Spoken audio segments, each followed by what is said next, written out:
A lot of people are familiar with at least a surface level, but we're going to try to go a little deeper today. Okay. Yeah. We're talking about the Islamic prohibition on alcohol. Yeah. And, obviously this is something that's been, a part of Islamic teaching for centuries, but we're looking at it today through a really, really interesting new lens. Okay.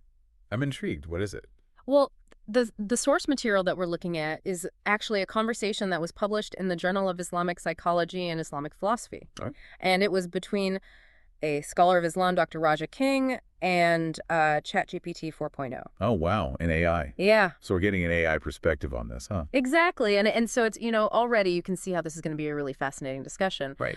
And, one of the things that Dr. King asks ChatGPT is, does science support the Islamic ban on alcohol? And what's really interesting is how ChatGPT responds. Right. It doesn't just say yes. It actually goes into detail and lists some of the evidence that we have from modern science Okay. about, the harms of alcohol. Right. So it brings up things that we're all pretty much familiar with. Sure. Yeah. Liver damage, heart problems, Exactly. increased risk of cancer. Yep. Weakened immunity, brain damage, mental health issue. All of those things are brought up by ChatGPT. Yeah. But then it goes a step further, and this is where it gets really interesting. Okay. It frames this scientific data as proof that the Islamic prohibition on alcohol is wise. Hmm. So it's not just saying that, alcohol is bad for you. Right. It's saying that there's a deeper understanding here, a deeper level of wisdom. Right. Because, anyone could say alcohol is bad for you. Yeah. But to say that it's wise to prohibit it implies, that there's a deeper understanding of the connection between actions and consequences. Yeah, and that it's not just about immediate gratification or, just the short-term effects, but that there's a longer-term perspective. Right. Thinking about the long game. Exactly. And so this is where it gets even more interesting because ChatGPT actually pulls up a verse from the Quran to illustrate this point. Okay. And it's from Surah Al-Maidah, verse 90. Okay. And this verse talks about how avoiding intoxicants can help you achieve success in life.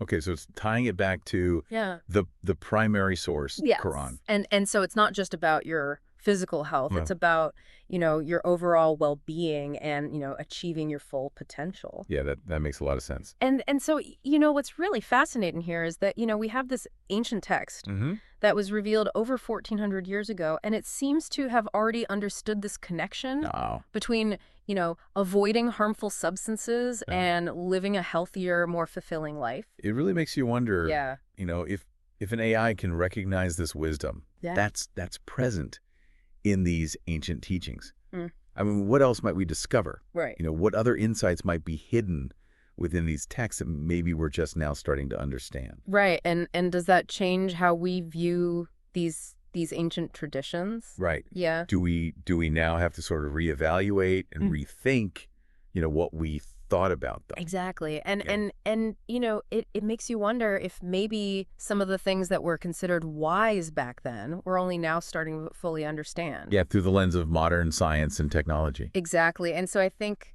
this deep dive into the Islamic prohibition of alcohol has really shown us a lot. Yeah, it really has. We've seen how there's this fascinating intersection between faith and science. Right. And how, modern science can actually help to illuminate and explain some of these ancient teachings. Yeah, and it makes you wonder, what other treasures of wisdom are out there waiting to be discovered or rediscovered? Exactly. And I think that's a great note to end on.